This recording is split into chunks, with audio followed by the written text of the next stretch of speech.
Okay, I think I'm going to go. I know that there are still more people, although we have an awful lot of people here, and I'm so thrilled to see you all. I'm going to go ahead and start the welcome so that we can get to the important part, which is our guest speaker for the evening. So my name is Tina Shepherdson, and I'm the current head of the Department of Religious Studies. And we in the department want to welcome all of you participants who are joining us today virtually. We're sorry that we can't see you in person. It's a webinar rather than a regular Zoom call. So we see some of our students here, which is great, some of our colleagues, which we appreciate, a lot of our Board of Visitors for the department, and we're especially glad that they're here, as well as the people from our community here in Knoxville. So we're very happy to see all of you. And I especially, before I hand this over to my colleague to introduce our speaker, especially want to thank Hitesh and Dimple Patel. They have made this lecture possible.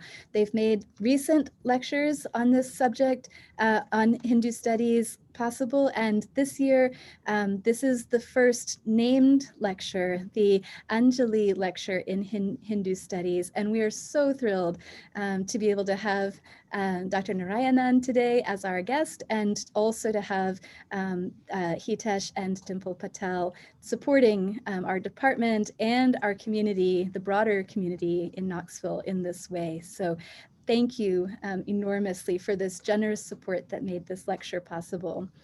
So just a word of process here. I'm going to introduce my colleague who will introduce our speaker, and then the lecture will go for just shy of an hour. And then there will be plenty of time for Q&A, for questions and answers. And I want to encourage everybody who's here to please put questions in the Q&A button that's on the bottom. There's a little button on the bottom says Q&A. Dr. Scott and I will monitor that. Anytime during the lecture, we will collect the questions. Also, if you decide to put them in the chat, I will pay attention to the chat and try to either collect the questions, or if it's something else, get back to you as soon as I see it. So we will have all of those at the end of the lecture, but please write them at any time while you're thinking of them.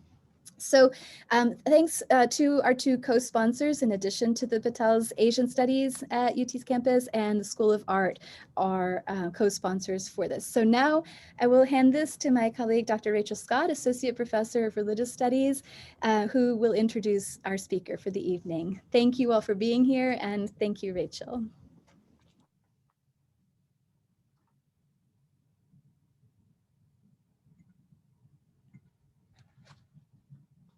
It is my great pleasure to introduce you to our speaker this evening, Dr. Vasudha Narayanan. Today we mark the beginning of the Anjali Lecture in Hindu Studies, which celebrates the opportunity for the UT community to learn more about India and the many dimensions of Hinduism. To mark this special occasion, it is incredibly fitting that the inaugural speaker is Dr. Vasudha Narayanan, who has spent many decades educating students and colleagues about the complexity and diversity of the Hindu tradition. Vasudha Narayanan is a distinguished professor in the Department of Religion at the University of Florida and a past president of the American Academy of Religion. Dr. Narayanan was educated at the universities of Madras and Bombay in India and at Harvard University. She is the author or editor of 7 books and numerous articles, chapters and books, and encyclopedia entries. In addition, she is also the associate editor of the 5-volume Brill's Encyclopedia of Hinduism. Her research has been supported by grants and fellowships from several prestigious organizations, including the Center for Khmer Studies, the American Council of Learned Societies, the National Endowment for the Humanities, the John Simon Guggenheim Foundation, the American Institute of Indian Studies at the Smithsonian, and the Social Science Research Council. She was the president for the Society of Hindu Christian Studies from 1996 to 1998, and she was the University of Florida's Teacher Scholar of the Year in 2010. Dr. Narayanan and the University of Florida have created the nation's first Center for the Study of Hindu Traditions to encourage the research, teaching, and public understanding of Hindu culture and traditions. On top of all of this, Dr. Narayanan's work touches many of our students here at the University of Tennessee. For several years now, I have used her introduction to Hinduism as found in an Oxford University textbook in my Asian religions course. My students have learned about the Vedas, the Upanishads, the Puranas, the Bhakti poets, the festivals and the temples, and so much more through her detailed yet accessible introduction. She highlights the diversity of the tradition and its many manifestations in India and elsewhere. Diversity, in fact, has been one of the dominant themes in her work. When speaking of our need for epistemic diversity in the academy, Dr. Narayanan said in her presidential address to the American Academy of Religion that, quote, "I am also taking for granted that we are in the business of learning about and teaching many cultures. This is no longer an intellectual option. It is a necessity. Our planet is small and our national borders are fluid. Other cultures are here amid us, as can be seen by my presence here at this podium. By studying them, we are now studying ourselves. Ethnocentrism in any part of the world, especially ours, can be insensitive at best and hazardous to one's health at worst. By other cultures, I'm not referring to those that we will fondly refer to as the major religions of the world. I speak not just about Hinduism or Buddhism, but specifically about Native American traditions and indigenous traditions. By learning about them, we can learn about past tragedies. By learning about other religions in the world whose people have been wounded, we may perhaps avoid future mistakes. And we should understand these traditions not just with our categories, not just with our templates, however useful they are, but with their stories, their music, their dances, their sense of healing, and their bodies and minds. Thus, while I focus on dance and sacred buildings in the Hindu tradition, for this is the tradition that I know best, I hope that the implications are wider, end quote. I, for one, know that the implications are indeed far wider. Dr. Narayanan has shown the way with her recognition of multiple voices within the Hindu tradition and her insistence on seeing and appreciating religion through modern media. Please join me virtually in welcoming Dr. Vasudha Narayanan to the University of Tennessee. Thank you so much for your kind and warm welcome. And a very special thanks to the Department of Religious Studies, the co-sponsors, the University of Tennessee, and also many thanks to the patrons, to those who endowed this lecture and are lighting up so many lamps in the audience and for the future. Many thanks to them. I begin. May I share my screen now? Yes, absolutely. You should be able to. Okay, thank you.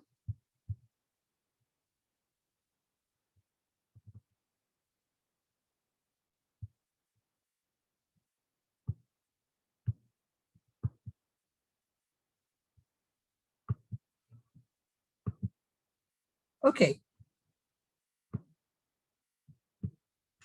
And can you see my screen now? Yes, I can see it. Absolutely. Okay. I begin my talk today with an image of Saraswati, the goddess of learning and performing arts. She's magnificent. She's about 8 feet tall and riding on a swan. And then here is an image of the churning of the ocean of milk. It's a story originally from India, a story from Hindu texts. And then what we see very soon is that the Saraswati image is actually outside of the Indonesian embassy, not the Indian embassy, but the Indonesian embassy in Washington, DC. And the churning of the ocean of milk, the Hindu story, is outside the Royal Embassy of Cambodia. how do these stories get here? The story of the churning of the ocean of milk, with which I begin the talk, is a story about the good people, the devas, and the demons or the asuras. The story goes that the asuras, the demons, were tormenting the divine beings, the devas. And so they went to help to the big god Vishnu. And Vishnu tells them to churn the ocean of milk for the nectar of immortality. And this story, which is relatively small in India, becomes huge in Cambodia. We find dozens and dozens of lintels carved with the story, bridges lined with the devas and the asuras. And one time when I was wondering whether I should go and see a small lintel, which had been in the middle of a field which had just been cleared by the HALO program of mines, I was told, go right now because it may be stolen. It may not be there next year. So I had to go through this kind of, it's almost an Indiana Jones wannabe territory, and go there finally to see this lintel. This was the prize in Bengmalia. The story is so big in Cambodia that you find it on wall hangings, street hawkers sell it.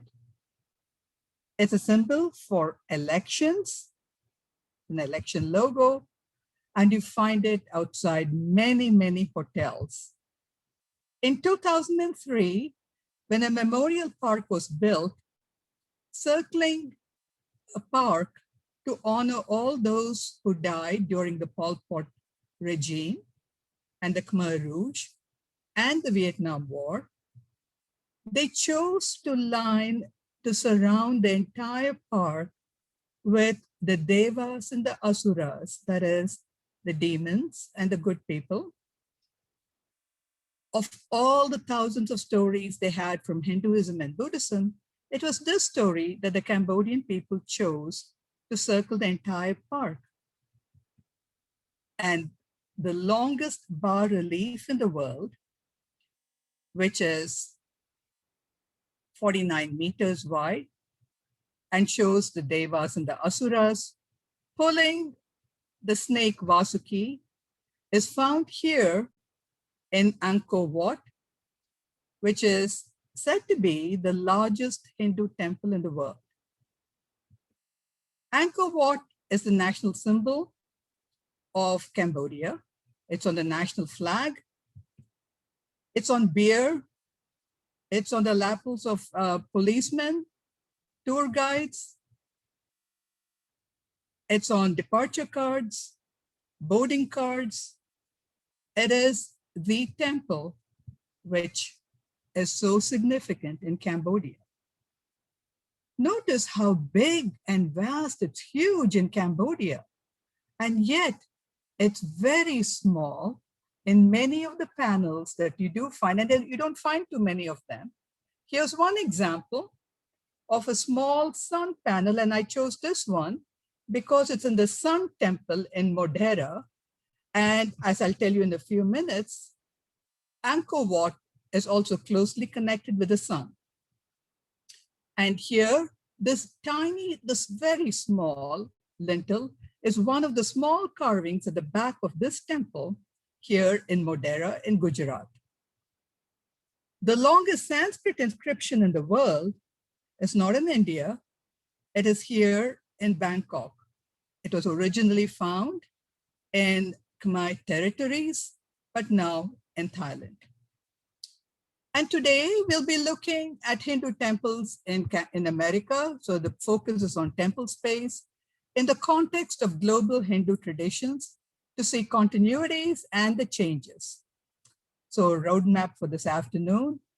First, we'll consider in what ways the Hindu traditions are considered to be global, and then look at 3 different theaters and temple building with a focus on Cambodia and the United States. Of the 3 different theaters, unfortunately, I won't have much time to spend on the Caribbean maybe another time. But it'll be Southeast Asia, particularly Cambodia. And third, the Americas, and second, migrations. Hinduism is global, and this is really in very, very rough lines.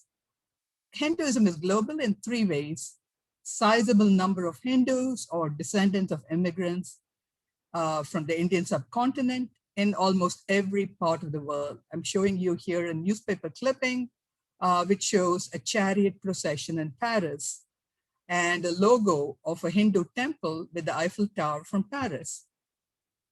Second, local populations in various countries have adopted or still accept teachers, doctrines, beliefs, or practices of one of the many Hindu traditions, whether it's Khmer aristocracy in the 9th century or members of ISKCON, more popularly known as Hare Krishnas here.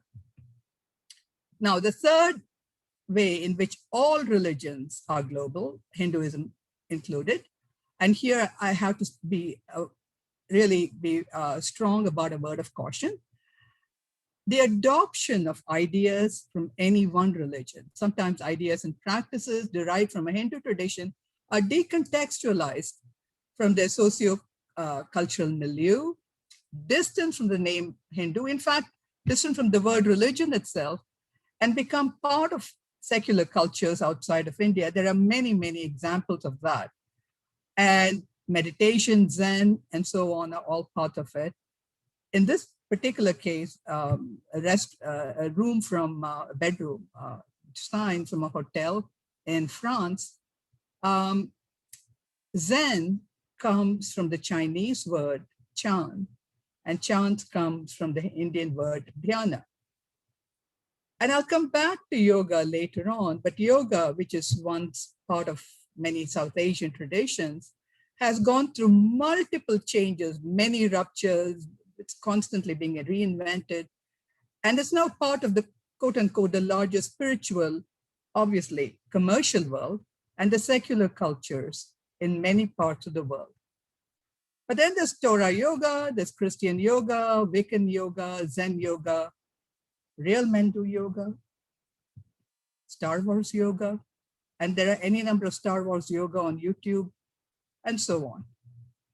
So most religions can be considered global in this way. Ideas are taken, bits and pieces, repackaged, and they're constantly moving, and that's the point of this lecture.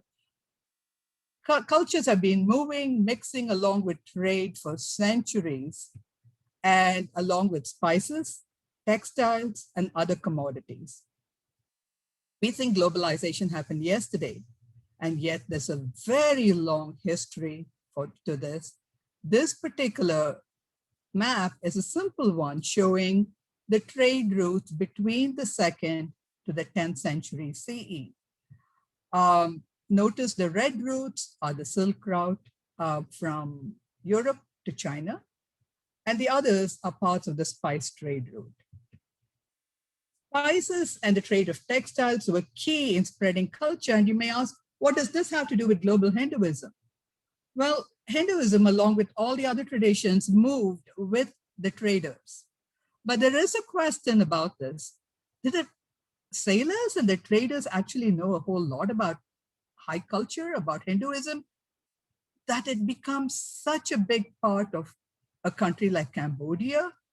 Well, yes and no. Most people believe it's actually the kings and queens of Southeast Asia who imported people from India as and when they chose to teach them about what's going on. And in this process, scholars have diminished the value of trade and traders in the spread of culture. But in recent research, some scholars, Risha Lee is what the person I'm thinking of, have argued that the traders and the sailors were in fact, many of these groups were responsible for the spread of art and religion. But this is still being debated. Who really spreads the culture? Is it the elite or the people out on the ships, people who are there trading for a living? Now, there are many caveats I have. While this is based on specific research, I take a diachronic macro approach, and I cover 2 millennia, drawing the picture in very large strokes. I use the term Hindu also for pre-modern manifestations of multiple sectarian traditions. If you really go to Cambodia, the inscriptions will talk to you about Shaiva and Vaishnava for the what I call Hindu traditions today. And then they use the word Bauddha for the Buddhist traditions, and that's how they divide it up. Second, when I talk about Cambodia, I'm talking about the Khmer Empire way back. And then look at the map on the right.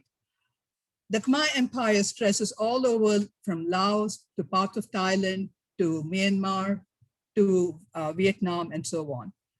The right-hand side, the little peach colored country is Cambodia. So it's very small compared to what it was almost a millennium ago. While this map, which it's from a museum in Pimai, in Nakhon Ratchasima, while this map shows a kind of a unilateral spread of culture from India to Southeast Asia, my talk will try to avoid it. In other words, what I'd like to emphasize, even though you may not get that impression from what's going on today, is that cultural relationships are always reciprocal. And they're seldom unilateral. The connections are always messy. That's the only word I would use. And finally, while my talk focuses on the continuities and similarities, there are many points of rupture, many differences, and the agency of the Khmer people in picking and choosing what is most suitable for them from the global marketplace has to be kept in mind. One example, the Khmer people, Cambodia becomes very, quote unquote, has a lot of, picks up a lot of Indian ideas, points of architecture and so on.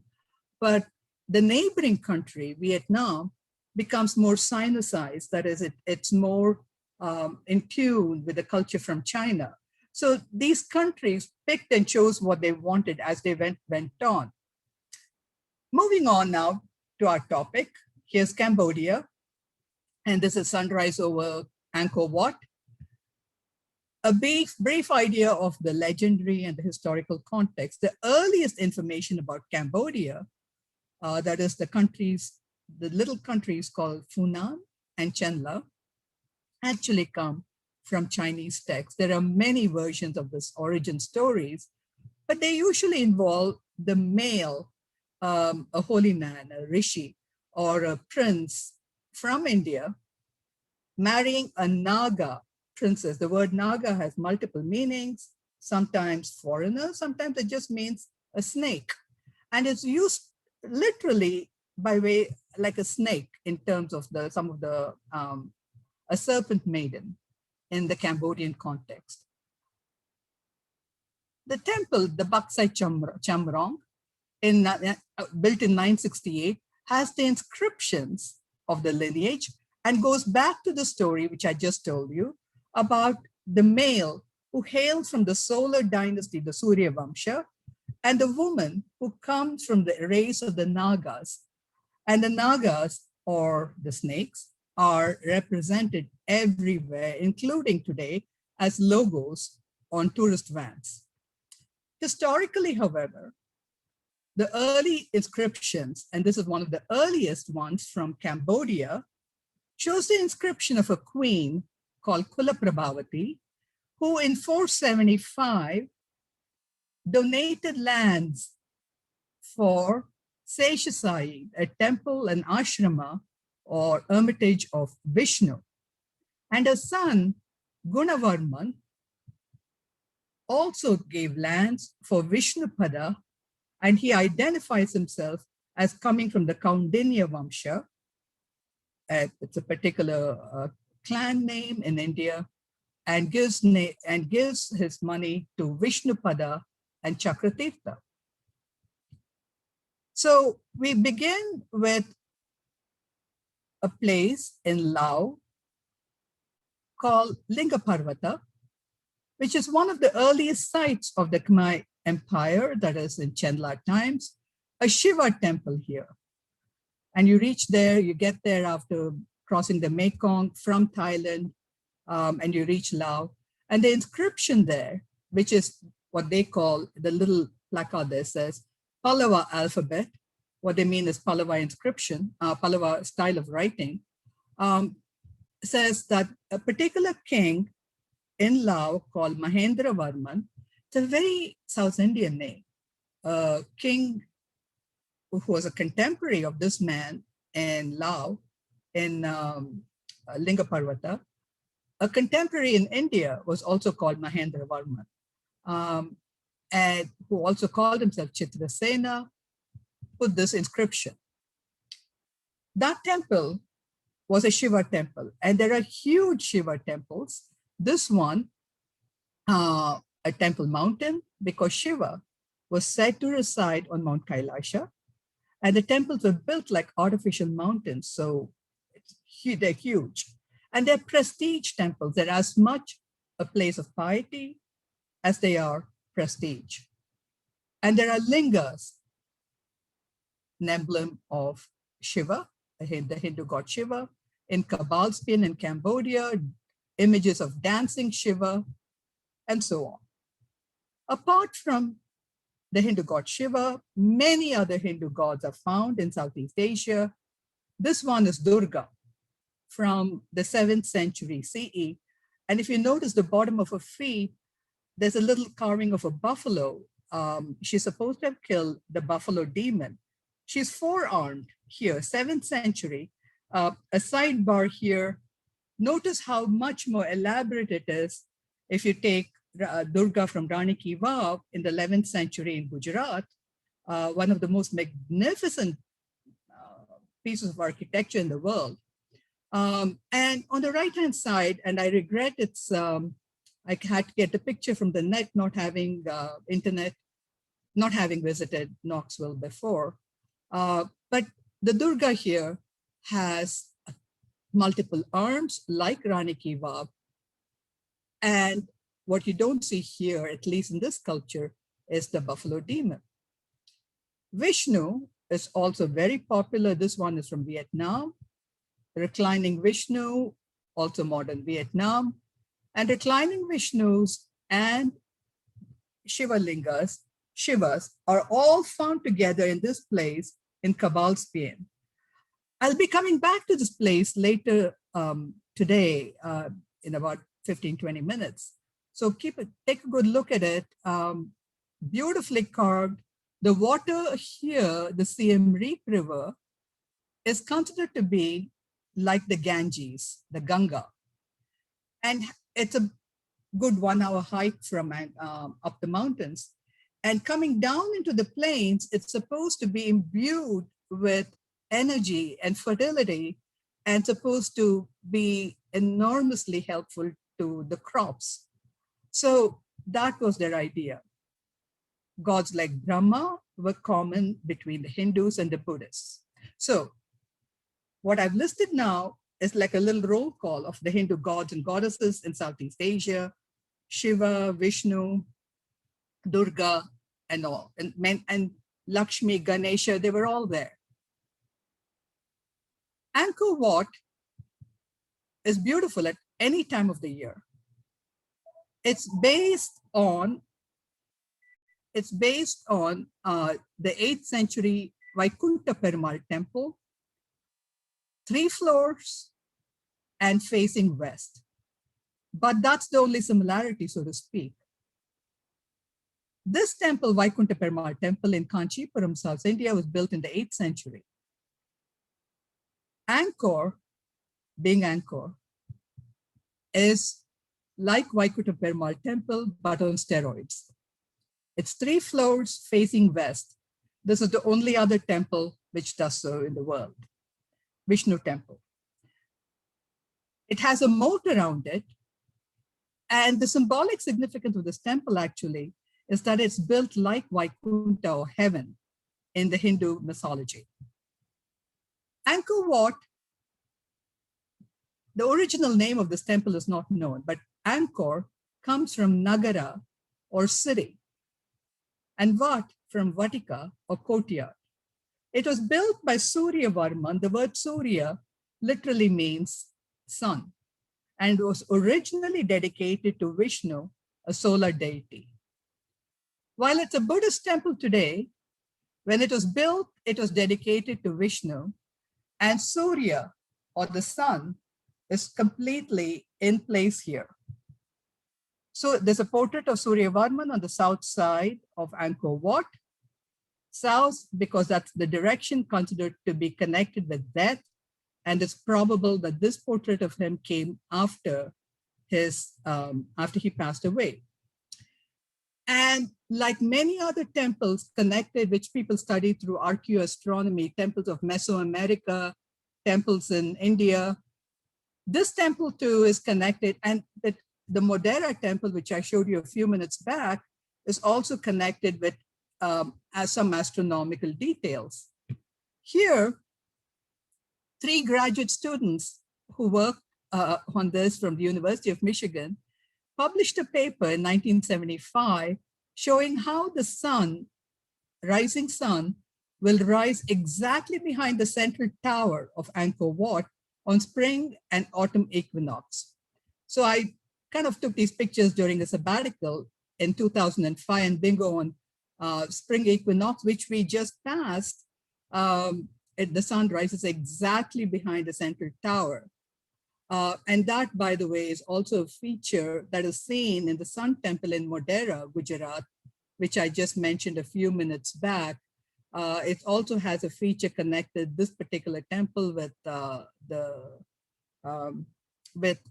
the summer solstice. Now, this is not to say that they were all scientists, but the silos of knowledge that we consider to be either science, humanities today, the borders there were a little bit more fluid. So the Sun Temple in Modera also was built with these ideas of astronomy in mind. Further, what the article written by the 3 grad students in the University of Michigan showed was that the causeways and the moats and the pathways to Angkor Wat had very specific measurements. In 1975, the French had released the measurements of Angkor Wat in metrical units. The 3 grad students from Michigan converted this into what would have been the unit of measurement for Angkor Wat. And when they used it up, tried to see what it was, they saw that the numbers were curiously like that of the Hindu calendar, the big ages of time in the Hindu calendar, the width of the moat and so on. The article is called Astronomy and Cosmology at Angkor Wat. It was published in the Science Journal. And it shows how the measurements, like many other measurements in the Hindu temples, are connected with astronomical details. Fast forwarding, and I regret I won't be spending much time here, but the point I want to make about this very small section is this. With the abolition of slavery in 1834, many people in India were transported to other countries for labor issues. These were the indentured workers. And because of the circumstances by which they came, what they could accomplish by way of establishing the religion was very difficult and built literally on sweat and on blood. And this is a point that's very significant in my talk. That is, the circumstances which govern migration into any country will determine the way in which that religion establishes itself there from day one. And we'll notice that when we come to America. So each country is quite distinct in the way in which the immigrants adapt to it. The circumstances in Europe, the different countries of Europe, even Canada, are quite different from the way in which Hinduism comes to the United States. So here, the indentured workers worked very hard, and the trauma they went through, both in survival and in establishing temples, is quite significant.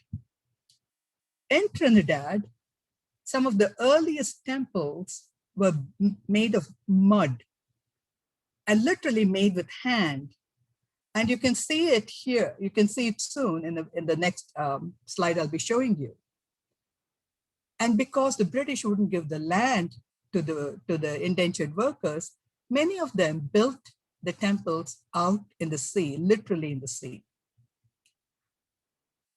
The religion here established itself, Hinduism, in a very different way than many other countries.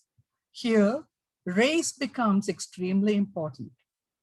And the Hindus and the Muslims from South Asia want to distinguish themselves, distance themselves here from the immigrants, from the indentured workers coming in from Africa. So race becomes a way in which they create community. And so marriages between Hindus and Muslims were quite fine, because the race trumped the religious connections here. Houses which were Hindu were and are still marked by what they call the jandis, what you see outside the homes here. So the patterns of immigration here are quite different than what you see in other places. The exchange mandir, Trinidad, gives us an idea of how one of the earliest temples may have looked. On the right-hand side, you see a mud sculpture of the Hindu god Hanuman carrying a mountain on which there's a healing plant called Sanjeevani. And I'll show you a plant of this particular sculpture, this picture later in this talk too. So here we have Hanuman, a devotee of the Hindu god Rama, carrying a mountain which has the plant Sanjeevani. The 19th and the 20th, moving out of Trinidad, the point to keep in mind, the indentured workers here struggled very hard, and it was through performing arts, that is reciting of the Ramcharitramanas and the building of temples, that they kept their tradition alive. Moving on into India, into the United States, the 19th century and 20th century saw other kinds of encounter with the Hindu traditions. It's a continuation of the global buffet model. You find continuities and changes. And here I'll be talking about first the intellectual, universal, non-ethnic appropriations and teachings. Second, and I'll explain each one of these, the arrival of Sikh and Hindu in California, material culture from the 18th and 19th centuries, dancing, and so on. And then we'll get into the post-1965 age. In the early 19th century, translations of Hindu scriptures, which the colonial people had done in India, had made their way from England to Harvard Library. Emerson and Thoreau borrowed these books, and Thoreau became an avid fan and reader of the Bhagavad Gita. There's a whole chapter in which he talks about some of the teachings here. And he talks about the cosmogonal philosophy of the Bhagavad Gita and so on. And one day when he's in Walden Pond, he actually sees people digging out the icebergs from Walden Pond to ship to India. And he's astounded by the irony of it, because he says, the people here are taking my water, the water from my pond, my well, so that the people in India will drink it.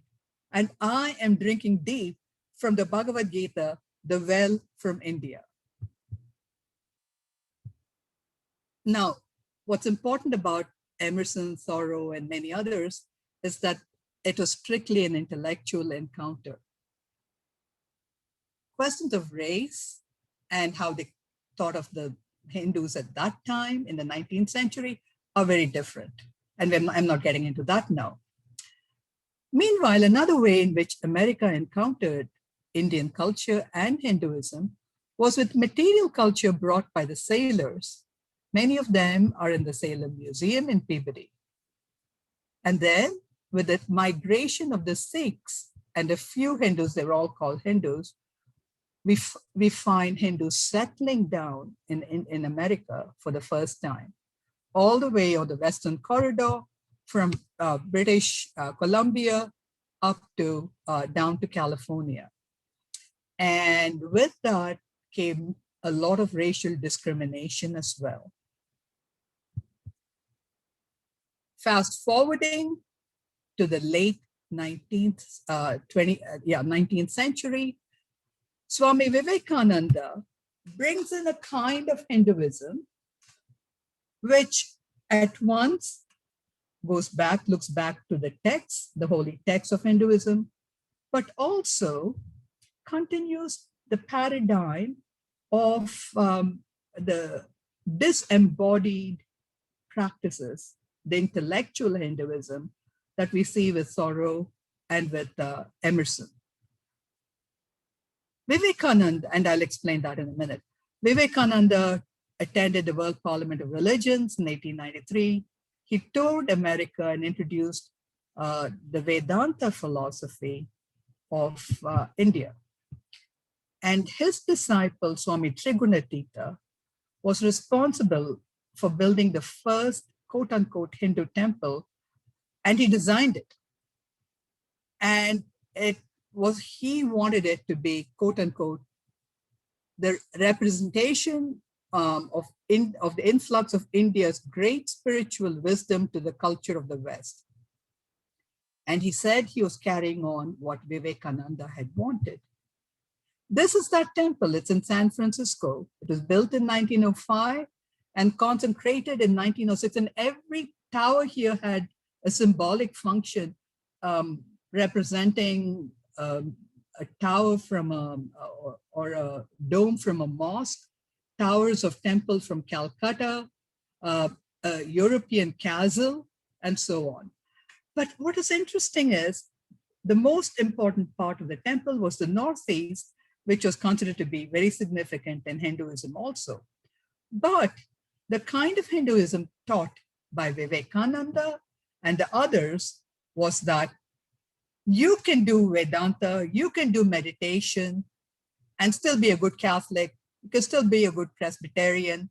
So it's add Hinduism and stir kind of, that's the model that you have here. In other words, you didn't have to convert. It's something you could adopt, a practice like yoga, like meditation. And they made this, they spoke about what they considered to be, quote unquote, the universal dimensions of this religion. So whether Hinduism is a religion in particular, or whether it's a more larger spiritual tradition, it's one that you see many Hindus talk about even today and talk about it. The same temple, the entrance to the Vedanta temple in San Francisco, the entrance symbolized what he thought was a yogic anatomy. And all this is in the pamphlet that was circulated during the consecration of the temple.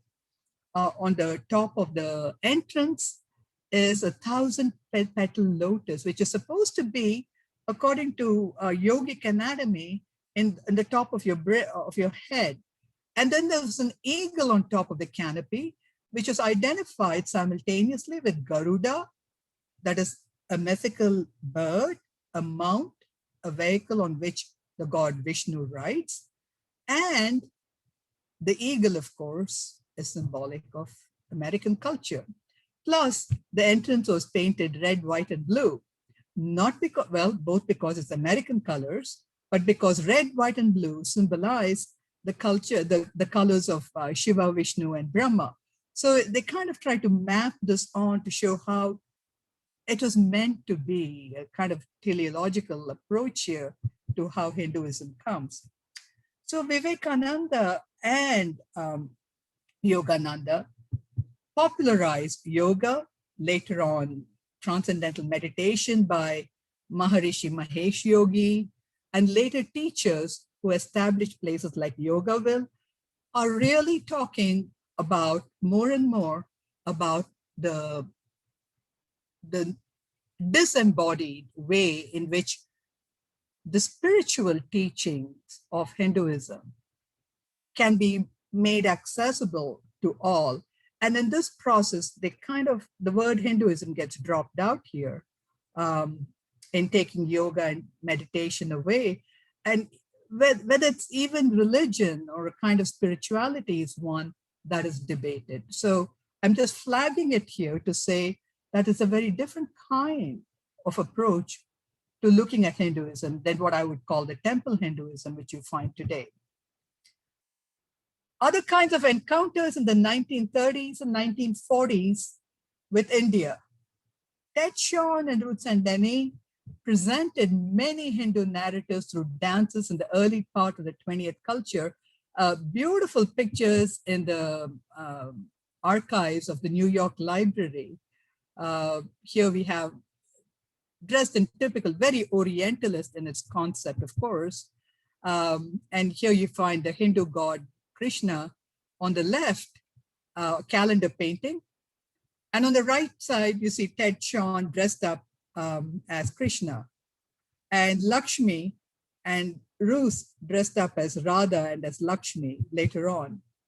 So you see how through the performing arts, they actually brought the stories of narrative and the stories of Hindu gods into Midtown America, into Illinois, Ohio, Kentucky. People saw these dances in small theaters out there. And it was a very Orientalist way of understanding, but the names became common then through these dances. The last wave of temple building comes in the third theater of temple building, I should say.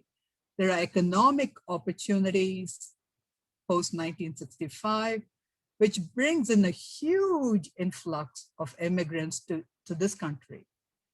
But simultaneously, after the 1980s, you also find political refugees coming in from Sri Lanka to Canada, Europe, and Australia.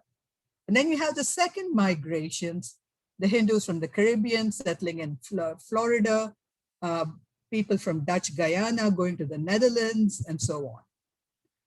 And you also find people going for economic opportunities to many parts of the world.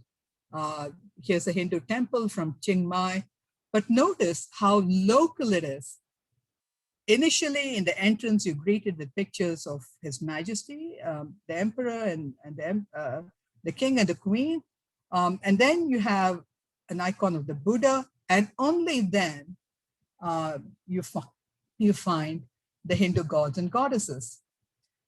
Hindu refugees, Tamil refugees from Sri Lanka have this magnificent Hindu temple, but from outside, it looks like a warehouse. This is near Gare du Nord.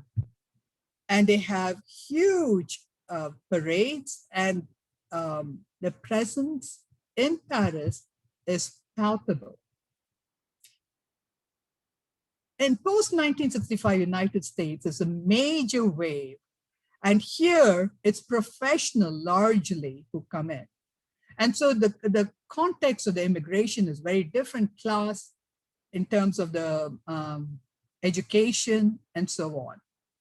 And what do you find in these temples? There's architecture, there's nostalgia going back to the authenticity and the authentic forms of reviving the architecture, performing arts, and then there's more responses to the local culture.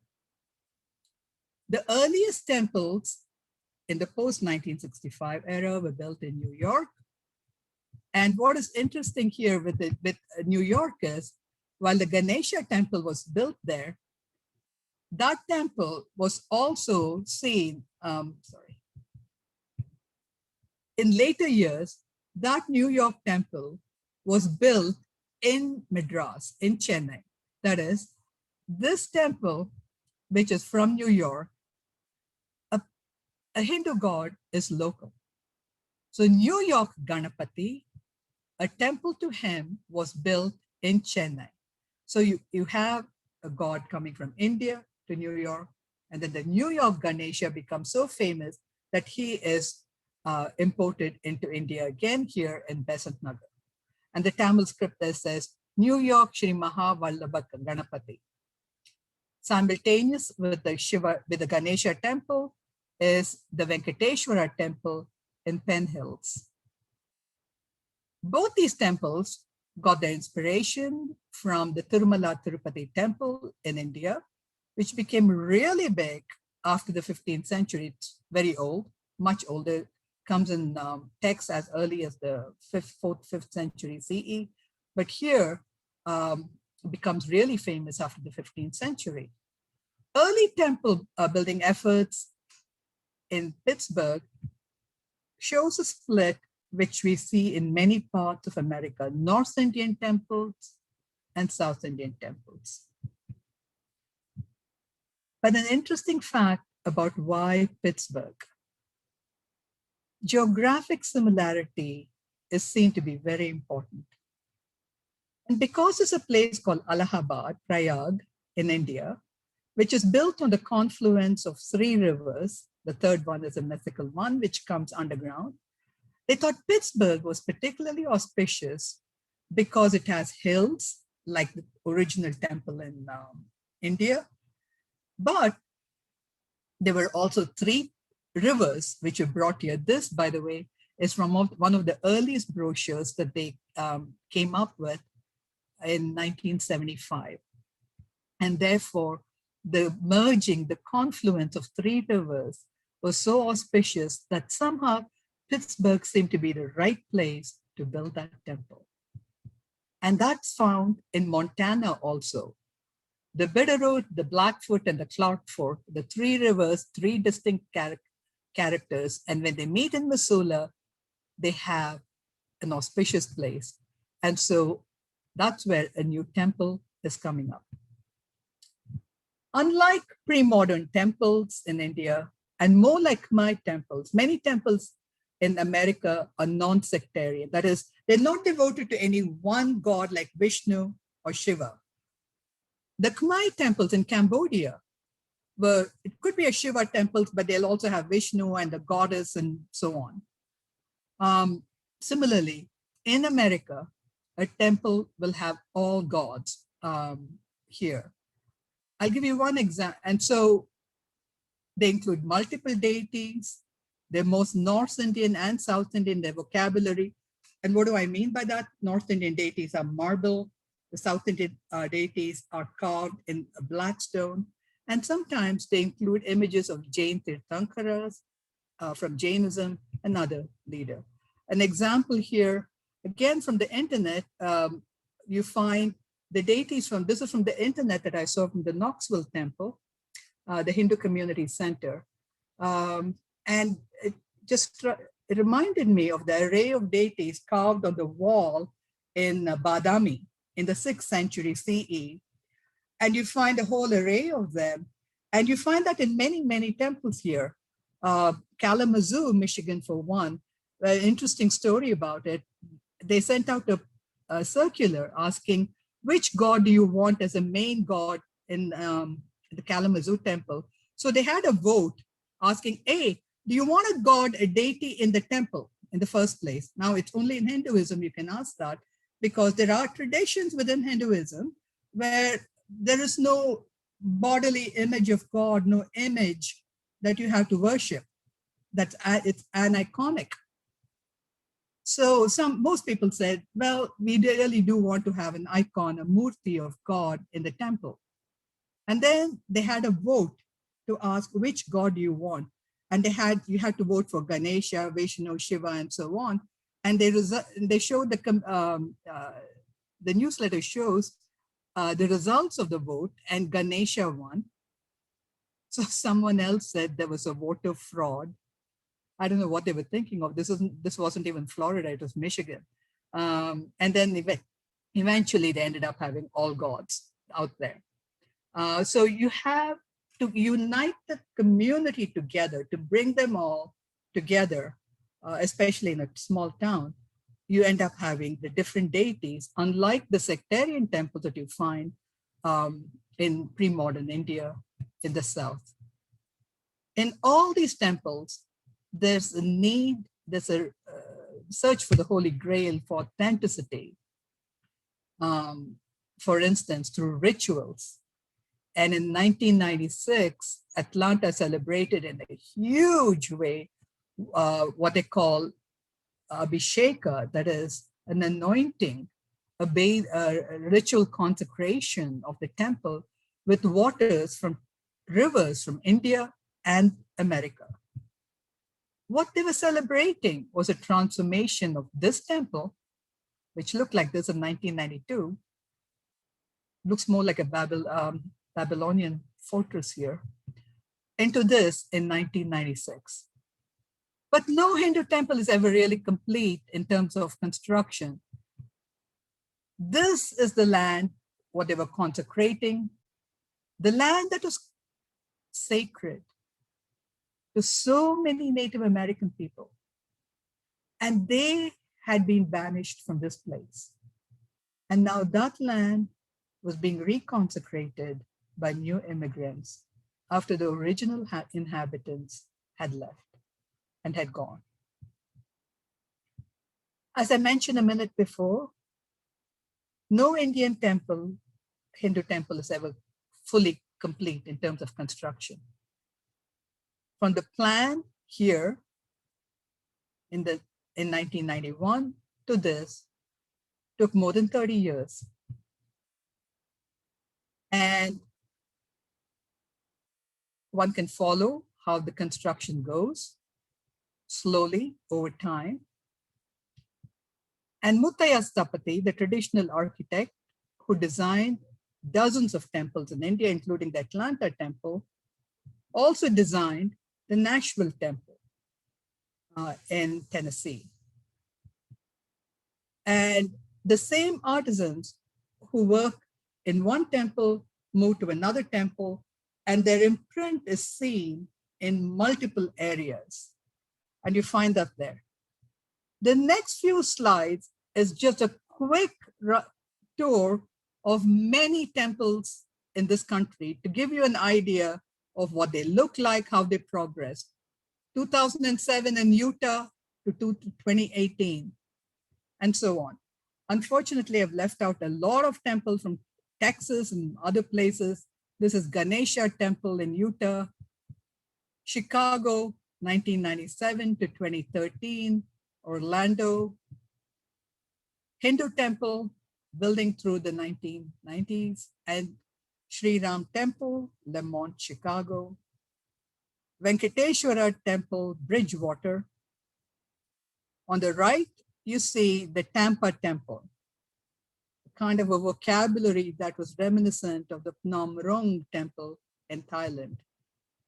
Ashland, Cleveland, North Carolina, Cary, North Carolina, Barsana Dam, Malibu, Livermore. Many of these, as you can see, are prestige temples. A small space will do, but these are built in an enormous way to say, we are here to stay, and to flex the muscles. And usually the mayor, the local senator comes here because these people want that political connection. Rocky Mountains, Venkateshwara Temple, beautiful background. Fort Lauderdale, Champaign-Urbana, the only temple that I know of in this country dedicated to Saraswati. They believe since it's a university town, God, the goddess of learning, should be there. Sometimes, when a place cannot afford it, they transform a church into a temple space. Here, Kalamazoo, Michigan, and here, Tempe, Arizona. The price is right. But the larger prestige temples are the Swami Narayan ones from Neasden, England, Chicagoland area, Atlanta, and so on. And the Malibu temple, of course, which you see here, is gorgeous. On the walls of these temples are carved musicians and dancers. And in fact, performing arts becomes a central activity in many of these temples. On the left, you see a dancing apsara from Cambodia. On the right, a dancing Shiva from Karnataka. The vocabulary between performing arts and sculpture is fluid, and many temples in this country function as cultural centers and actively teach dance and music. And the performing arts become the vehicles for the transmission of the tradition. And there's a shared vocabulary between all of these. These pass on into popular culture. The goddess has multiple arms, as you noticed earlier, and you find that coming up in the cover of Newsweek. Notice Shiva, the dancing Shiva here in the Hindu community in Knoxville, again, an internet picture, found in popular culture, again, on the cover of Newsweek with Obama being portrayed as a god of all things. But what is it that you don't find in Southeast Asia or America? What is it that you find only in India? There are many differences. Some goddesses like Kali are not present here big time.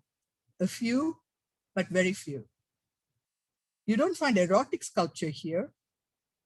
Folk traditions like possession, walking on fire are not present in this country because of class issues. It's a long story. Then there are fuzzy boundaries between religious traditions, between Islam and Hinduism in India. And you don't find that here, but things are far more binary and the boundaries are demarcated. And also the use of deities for commercial purposes. So very few icons of Kali here. Many gods don't get a visa to come to this country, and Kali is one of them. Here's a small one from in a Shakti Mat temple in Atlanta. Activities like fire walking is not seen here. Erotic sculptures, not seen in America or in Southeast Asia. Fuzzy boundaries between Hindus and Muslims. The Dargah is a sacred ritual space. It's a place where a Muslim saint is buried, and many Hindu pilgrims go there. This is a Nargo Dargah, and many Hindus go to this place where a Muslim saint has been enshrined. And Susan Bailey counted something like, more than 550 dargahs in South India alone, big ones. So there are many of them. And there are no dargahs here, except one near Philadelphia, of course. But you don't find that kind of fuzzy boundaries. The closest I've come to having some kind of inclusion with Muslims is the foundation stone for this community hall in the Livermore Temple was laid by Pandit Ravi Shankar, but the groundbreaking was done by Ustad Ali Akbar Khan. But that's the closest I've come here. There are changing gender roles and traditional rituals. More women take part here in rituals. And of course, the temples are not built according to astronomical ways. There are new rituals being introduced in America. Graduation, the temples do that. All graduating students are invited. Mother's Day celebrated big time, and so on. There's much more focus on humanitarian activities, giving blood. And this is the Hindu Temple of Atlanta, blood drive, and so on. Volunteering in Kalamazoo, where people actually join forces with the Gospel Missions Kitchen and do it. The Gandhi food drive from Cincinnati Temple which actually picked, the picture of a poster from the Hindu Temple of Atlanta showing Michelangelo's painting, asking people to help out. But the Gandhi food drive was one that always confused me, since Gandhi is always fasting. I don't know why they call it a food drive there. While there are some temples involved in interfaith dialogue here, most are involved in community service, which involve working with other churches. Now, I mentioned briefly about Hanuman, about use of deities for commercial purposes. On the left, you find Hanuman carrying a mountain road, which has a Sanjeevani plant.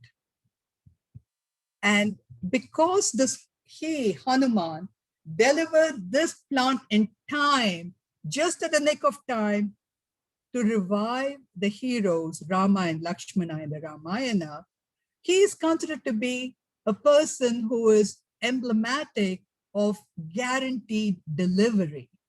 And so he is the person used to advertise ABT parcel service in India. Lakshmi is used for lotto agencies. Lakshmi is the goddess of good fortune. The last section of my talk now, I'm winding it up in the next 5 minutes. We started with the story of the churning of the ocean of milk, the traveling of narratives, beliefs, art. And the question with which I ended, this is a whole talk in itself, but I'm trying to abbreviate it, to make us think about these issues. Who owns these practices, beliefs, and art? We spoke about yoga. We spoke about the story of the churning of the ocean of milk. The Suvarnabhumi airport is the modern, wonderful airport, opened up in 2007, 7. It's the main airport in Bangkok. And right in the middle of the departure lounge is a huge diorama, which shows Vishnu and the Devas and the Asuras pulling the rope to churn the ocean of milk. It is enormous, as you can see. And when they put up a video on YouTube which spoke about how this diorama was built in Bangkok airport with the blessings of His Majesty and so on. The comment section under that YouTube video, which shows the building of this in Thailand, the comment section went absolutely ballistic. And they're still there. Many people wrote, this story belongs to Cambodia. It's written on Angkor temple, but you people from Thailand shouldn't steal Cambodian culture and take it. So this was a story of the churning from India to Cambodia to Thailand, and the Cambodian people were very much against it. A final word about yoga. This is yoga garden in the White House, and Easter Bunny was doing Virabhadrasana. And Obama is shown here, but Michelle Obama also spoke a lot about the power of physical exercise. And the White House said, yoga has become the universal language of spiritual exercise. So it kind of removed it from religious boundaries and taken it out. And it says every day millions of people practice yoga to improve their health and overall well-being. And that's why we're encouraging everyone to take part in this. Moving completely to another sphere, a beautiful lintel of Vishnu riding Garuda. And this lintel is found in the Musée Guimet in Paris. And I fell in love with Cambodian culture just looking at it. It's beautiful art. And it's from a temple called Prasad Kok Po. And I wanted to see this temple. In 2002, they removed the mines on the way there, and I went there, crossed the Western Barai, but this is all that's left of the temple. So yes, the French had taken the art wholesale from Cambodia and brought it out to Paris, like how you find more than 300 mummies in the Louvre. But if it had been here, it would have been lost to us. So who owns this art? Should it be given back? Was it okay for them to loot it? Take this. I showed this picture earlier. The river was likened to the Gangas, the river of 1,000 lingas. Beautiful Vishnu carved here. This is the other side, and I took it at a different time of the year, in summer, where it's dry. And you see a reclining Vishnu here. And this was 2002 summer. But notice the reclining Vishnu, the top part. In 2003, he had been vandalized. It's been replaced now, and why? Because there's a market in the first world fueling a huge market where people want to own this art, fueling this market. A body of Harihara, a Hindu god, in the National Museum. No head. But look at the little poster on the wall. That little black and white thing, she tells you where you can find the head. And that white head, that head is in Paris, in Musée Guimet. So this story at least has a happy ending. In 2016, the head was returned to from Musée Guimet to Cambodia, and he was whole again. But the question of who owns art, who owns these narratives, is huge. It's a big discussion, and we all ought to have it.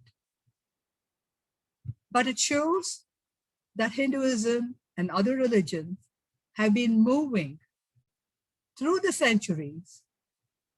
And the question of ownership, perhaps, is one that ought to be asked only when we rob a particular people or we deprive them of their honor, their dignity, or their means of livelihood. Except for that, the traditions move, and what we find as a dead religion now in Cambodia is alive and flourishing in the United States. Thank you very much. I appreciate your having me here today, and I'd be delighted to talk about this. Thank you.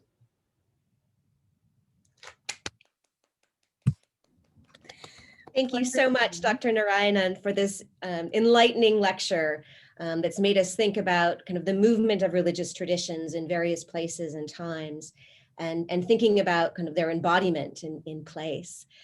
We've got a lot of questions, and I'm going to try to, I'm sorry, as I go through them, we're going to be kind of moving from one part of your lecture to another part of your lecture, but I'll try to get in as many of them as possible. That's fine, and I don't mind staying as long as you want. Oh, wonderful. Thank you. So the first question is a question that I think many of my students would be interested in knowing the answer to. Religion and culture are used quite interchangeably in Hinduism compared to other religions. What's your viewpoint on this? Is this why Hinduism is a way of life and not truly just a religion? This is a very complicated question. That's what keeps our jobs going. So I won't attempt to answer this in the next 2 minutes. It's really a complicated question, an excellent question. Thank you. Really excellent, but I wish I could answer it quickly. First of all, I would say that in Sanskrit, at least, there's a word for culture, Sanskriti, to make perfect, from which you have the word Sanskrit, the language also. And while it's closely connected, and it is, you cannot think of religion without that culture, there is no precise word, as many of us know, for religion. The word dharma has been used, especially since the 19th century. The word Sanatana Dharma, which means the eternal faith, the eternal religion, was used in earlier texts of the Dharma Shastras, that first millennium, more to relate to as a universal virtue, as a humanistic virtue, like gratitude, compassion, nonviolence, all these words, Sanatana Dharma. But after the 18th century, it comes to be used more as a synonym for Hinduism. So along with the creation of the category of religion in the West, starting with the 19th century, and that's being done closely with the work that's being done by people in the colonies, so to speak, and the category of religion is being formulated, then Hindus also begin to have a more distinctive, isolated idea of religion, which sometimes in some books resembles more of the Protestant version of religion, post-Enlightenment time, I would say. But the two are closely connected. Think of them as Venn diagrams, so to speak. And that's the closest I can get to it. And religion, in fact, when I first came to this country, I was confused that some people thought of the Vedas as distinctive, and that's different, that's not Hinduism. And I'd always kind of thought of the kind of foods that my grandmother made, the right kind of lentils, the right kind of menu for the right feast as religion. And my friend said, oh, that's anthropology. And I was devastated at what I thought of as a religion was considered to be anthropology by someone else. But food, rituals are all performing arts, are all part of it. I think one has to go back to the ideas of what is knowledge and how do you get to this knowledge in earlier times. And that gives us a clue of how to get into it. So the word Veda, there are 4 Vedas, but there are also what we call Vedangas, or ancillaries to the Vedas. And then the Upavedas, that is, all these are added on to the Vedas. And these include dance, architecture, forms of mathematics, astronomy, astrology, really. Jyotisha, which means the science of the stars, light, is closely connected with astronomy. So all of these come under the larger umbrella of Vedas. Are they religion? That is an issue because we are not even sure what the word religion is in our own field, when there are multiple definitions of that for us to answer the question on Hinduism. But I would say closely associated, and our Hindu temples become community centers. They become a place for the transmission of Hinduism through language, through the embodied arts, through architecture, through dances, and so on. Great. And I apologize for leaving you with such a short answer. No, that was fabulous. Thank you very much. One person asked, what was it about the churning of the milk story that made it so popular in Cambodia? Oh, that's a great question. It's a whole lecture in itself. May I come back? We will talk on that. I'm sorry, many of these will be. I'm sorry. Yeah, so that particular, that's actually the theme of my book. And one has to understand that it was popular from the 9th century till now. And the political, social context in which they're being done is are all so different that you have multiple interpretations over the centuries and over the eras, and in India and in Cambodia. So running through just 3 or 4 of those reasons why they're important. I think one of the most important reasons why it was important in Cambodia was that it legitimated, it ratified kingship. Because out of the churning of the ocean of milk comes the goddess Lakshmi. And in the initial story, she is anointed as an abhisheka of water on her. And that royal abhisheka, so to speak, or the coronation water, and I wish I'd shown you that slide today, is a ritual that was done for many kings to consecrate them as kings in India. And I was just going around a circle in Siem Reap one time when I saw this big poster of the king being anointed with water in Cambodia. So I can send you a picture of that, Rachel, so you could show it to your students. There is this direct connection between what we call Rajya Lakshmi, the Lakshmi who gives fortune, who gives so much of joy and prosperity to the kingdom. And that is significant. But it also shows, the story shows the importance of Shiva, Vishnu, and Brahma, all three gods. So it was a non-sectarian story, and it was important for people who followed Shiva and Vishnu. It had a didactic meaning, making an uneasy friendship with your enemies, the asuras, that is the demons, to get what you eventually want. And very often in the inscriptions, the enemies of the kingdom in Cambodia were referred to as asuras. So you had to make this sue for peace. It also had astronomical ideas. The carving in the bas-relief in Angkor Wat has the number of devas. This is not my research, it's somebody else's.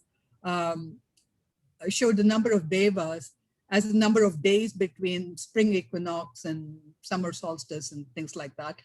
So there are multiple, including landscape architecture. So there are at least 13 or 14. There are allegorical meanings also showing the rising of siddhis or accomplishments in if you take up Kashmiri Shaivism and the yogic siddhis that come up and the treasures that come up. So yeah, there are many. I'll tell you when my book is out. Thank you. I look forward to reading it. I see a lot of parallels with the Ramakien, the Thai version of the Ramayana, and obviously its linkage to political power and its use in those ways. So I guess we're going to shift to America for a couple of questions. Let's see. Was the Vedanta temple in California purposely trying to unite the people from India and America? If so, this is a very interesting topic, the person wrote. So was there a true attempt to kind of unite these two cultures, is what she's asking? Yes and no. It's a very, very good question, very nuanced. When it was built more to bring the spiritual ideas as they saw it from India to this country, and to actually unite not just people of India with America, but see that as a locus for many cultures. So one of the towers for the temple is a European castle. And then you find a dome from a mosque and so on. So it tried to show together kind of a syncretism. On the one hand, to show that the spiritual teaching is common to all. And in another way, in a very subtle way, it tries to point out a slight supremacy of the spiritual teaching or Hinduism, in that, hey, it's able to recognize in this inclusiveness everyone else. Right. And that was certainly a theme that we see in late 19th century, kind of early 20th century apologists as well. For sure, like Vivekananda in his universalism, it kind of reflects that as well. Here's another question. Hinduism in Southeast Asia is often contrasted with Hinduism in India on account of the virtual absence of caste. In comparison, some practicing Hindus in the US continue to practice caste discrimination, especially against anti-Dalit temples, have also been closely identified with the Hindutva movement's US branches and their deep ties to Modi, Prime Minister Modi, and the RSS. Can you speak to these two issues concerning the global facets of Hindu practice in relationship to caste and Hindutva? Oh, very complicated question. Let me try to do as much justice as I can in the short time, but I'd be happy to have a longer conversation on that. First, the caste in Southeast Asia, it's not entirely absent. It's different. First of all, the Brahmins are there, at least as they identify themselves. Now, we don't know how and in what way they're Brahmins, but they're identifying, self-identifying as Brahmins. And certainly one of the kings says, he's not a Brahmin, but he says he's from, of the Kaundinya Vamsha.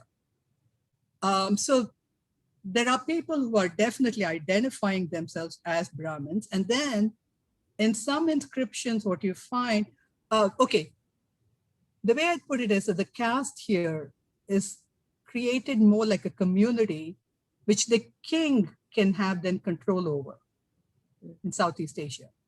So a king can create castes in villages or communities. The caste of the golden cup bearers and so on. So there are, and certainly the Brahmins out there are mentioned that with a view of wanting that respect. This is so-and-so is a Brahmin from the Yamuna River, you know, and so on. And so Divakara Pandita, and, you know, many others who have said that over the centuries. And the inscriptions are replete with them. So yes and no, you find that, but not quite the same way as in India. And in America, you find different ways in which the Brahminhood asserts itself. One way it does not is when you ask kids, they have no second generation, they don't seem to have much of an idea of what's going on. And it's certainly not present in terms of the way it is in India. But you do find the Brahmins in the temples and the rituals, which is very strong. And interestingly enough, in India, there are temples which have moved on where the people are, the Brahmins are, the temples are being run by women sometimes, and sometimes by people of number of other castes and so on. And the discrimination, wherever it happens, whichever way it happens, is a tragedy. I mean, that's something that we constantly ought to be looking out for and educate ourselves, be conscious of, and correct it in every way we can. Now, whether it's connected with the Hindutva and the Modi government, that I'm not sure. I believe that's across all castes. I believe that that's fine. I should not say, I'm not including Dalits there. But I certainly think that people of different, the support base in politics comes from any number of communities and castes there. But if there's any other part of this that I can fine tune, let me know. Okay, thank you. I will move on to another question. One person asked the question, I was curious to hear you describe post-1965 temple building initiatives as the third theater. I would like to learn more about this concept, how this concept works in case studies that we've learned about. Is this a new term? I'm sorry, I just spoke about the first two, Southeast Asia and Trinidad. I did not include Europe here in between, but by the third theater, I meant today in today's talk. But I'd also like to add there, this may be relevant, that the economic, financial, socio-political context by which this migration took place in the post-1965 era led to a very quick building of what I would call the large temples. Because people could do it over time, but without using too much mortgage, too much of, and the banks are only too happy to lend, because the people who came in the first wave were the professionals And that's why I kept talking about the context in which you migrate is so important. Whereas in Europe, you had a much more heterogeneous set of immigrants coming in. But coming here in 1965, post 1965, by 1975, the first big prestige temples are out there in New York and in Pittsburgh, and now as you can see all over. So when I meant the third tier to here in this country. Great, thank you so much. I know we're at 7:01, but I'm going to ask one final question that probably is a relatively short question. What made the New York Ganesha so special? Many Hindus would believe that Ganesha himself is special. And I regret I didn't have the time. I went over time today, but I didn't have time to show pictures of Ganeshas from Southeast Asia. So he's special. But then you have a Ganesha temple in Nashville. And we have multiple Ganesha temples in Utah and Salt Lake City. But Ganesha from New York was the first one. And it is believed by some Hindus that he cleared the way for multiple temples in this country. Now, he is seen to be the person who destroys all obstacles in one's path. So he was considered to be very special. The picture I took of the New York temple in Besant Nagar is from 2005, actually. So even by 2005, he had become big in South. And you identify in South India, you identify a god with a place. Right. So that Ganesha from that temple was seen to have particular, what we say, Varasiddhi, Varaprasadi, that is, he has the way in which to grant your wishes, your boons. And so anything that works, sure, why not? Wonderful. Well, that's an auspicious place to stop our wonderful discussion. And once again, I'm sorry that you don't have a room full of people who are applauding, but I can tell from the chat that many people are thanking you for your talk. So I will do it for you. So thank you. Many thanks to your department, the university, and to the people who made this lecture possible.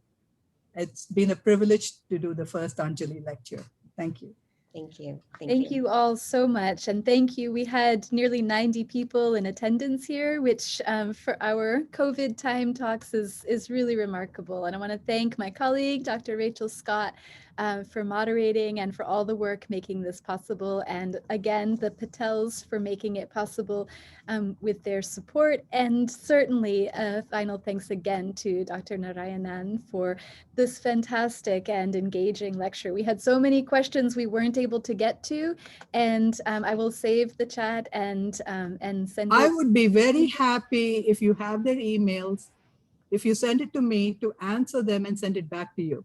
Thank you. So if you asked a question and you're still here and your question wasn't yet answered, if you want to put your email, if you aren't a UT student, so I don't already know you, if you want to put your email in the chat, I will connect that with your questions, which we have already saved, and I will get you all in touch. And also, if some people want to just stay for a few minutes, there will just be a couple people left at the end if that's easier to do. I'd be happy to stay and chat with them. Thank you all so much. Thank you. Thank you so much.